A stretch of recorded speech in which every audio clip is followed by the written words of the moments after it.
ನಮಸ್ಕಾರ ಸ್ನೇಹಿತರೆ, ನಮ್ಮ ಚಾನಲ್ಗೆ ನಿಮ್ಮೆಲ್ಲರಿಗೂ ಸ್ವಾಗತ.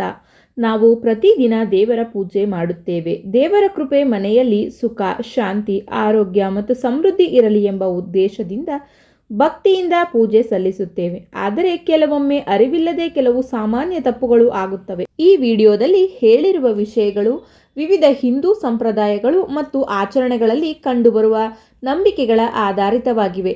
ಮನೆಯ ಪರಂಪರೆ, ಗುರುಗಳ ಮಾರ್ಗದರ್ಶನ ಅಥವಾ ದೇವಾಲಯದ ಆಚರಣೆಗಳಿಗೆ ಅನುಗುಣವಾಗಿ ಕೆಲವು ನಿಯಮಗಳು ಬದಲಾಗಬಹುದು. ಹಾಗಾದರೆ ಪೂಜೆ ವೇಳೆ ಸಾಮಾನ್ಯವಾಗಿ ಮಾಡುವ 20 ತಪ್ಪುಗಳು ಯಾವುವು ಎಂಬುದನ್ನು ಒಂದೊಂದಾಗಿ ತಿಳಿಯೋಣ.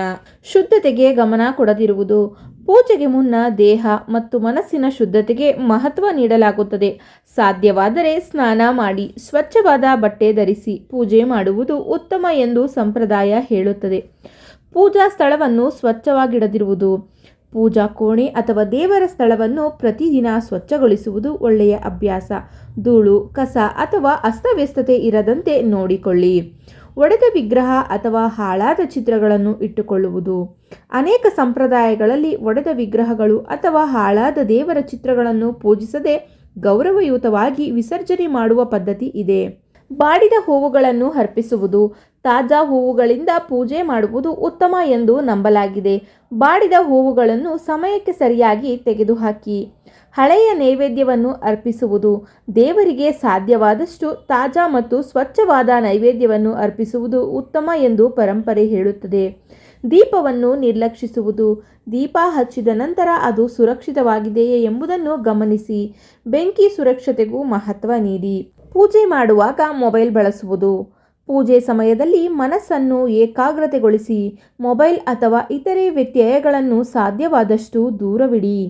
ಮಂತ್ರಗಳನ್ನು ಆತುರದಲ್ಲಿ ಹೇಳುವುದು.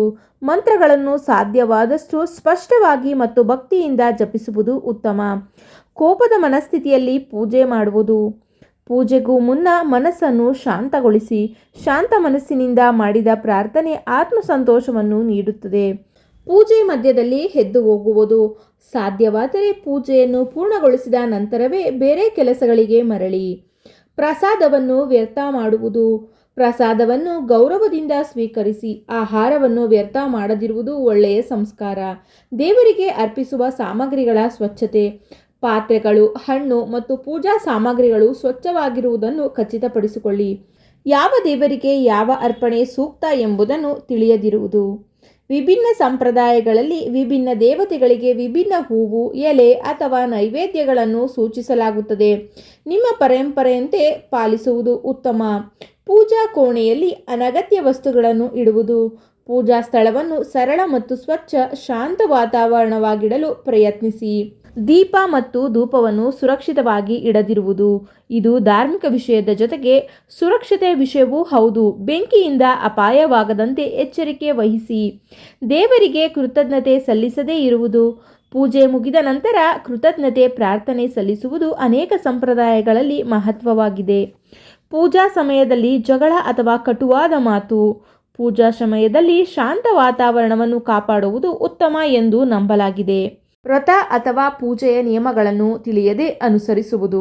ಯಾವುದೇ ವಿಶೇಷ ವ್ರತ ಅಥವಾ ಪೂಜೆಯನ್ನು ಮಾಡುವ ಮುನ್ನ ಅದರ ಬಗ್ಗೆ ಸಂಪೂರ್ಣ ಮಾಹಿತಿಯನ್ನು ಹಿರಿಯರಿಂದ ತಿಳಿದುಕೊಳ್ಳಿ. ಕೇವಲ ಆಚರಣೆಯಾಗಿ ಪೂಜೆ ಮಾಡುವುದು. ಭಕ್ತಿ, ಏಕಾಗ್ರತೆ ಮತ್ತು ಸತ್ಕಾರ್ಯಗಳ ಮನೋಭಾವವೇ ಪೂಜೆಯ ಮುಖ್ಯ ಉದ್ದೇಶ ಎಂದು ಅನೇಕ ಧಾರ್ಮಿಕ ಗ್ರಂಥಗಳು ಹೇಳುತ್ತವೆ. ಇತರರನ್ನು ತೀರ್ಪು ಮಾಡುವುದು. ಯಾರು ಹೇಗೆ ಪೂಜೆ ಮಾಡುತ್ತಾರೆ ಎಂಬುದನ್ನು ಟೀಕಿಸುವ ಬದಲು ತಮ್ಮ ಭಕ್ತಿಯನ್ನು ಉತ್ತಮಗೊಳಿಸಲು ಪ್ರಯತ್ನಿಸುವುದು ಉತ್ತಮ.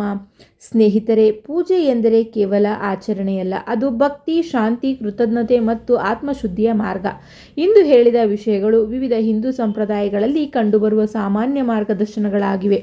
ನಿಮ್ಮ ಕುಟುಂಬದ ಪರಂಪರೆ ಅಥವಾ ಗುರುಗಳ ಸಲಹೆಯಂತೆ ಯಾವಾಗಲೂ ಆದ್ಯತೆ ನೀಡಿ. ಈ ವಿಡಿಯೋ ನಿಮಗೆ ಉಪಯುಕ್ತವಾಗಿದ್ದರೆ ಲೈಕ್ ಮಾಡಿ, ಶೇರ್ ಮಾಡಿ ಮತ್ತು ನಮ್ಮ ಚಾನಲನ್ನು ಸಬ್ಸ್ಕ್ರೈಬ್ ಮಾಡಿ. ಇಂತಹ ಧಾರ್ಮಿಕ ಮಾಹಿತಿಗಳಿಗಾಗಿ ನಮ್ಮ ಚಾನಲನ್ನು ಸಬ್ಸ್ಕ್ರೈಬ್ ಮಾಡಿಕೊಳ್ಳಿ. ಧನ್ಯವಾದಗಳು.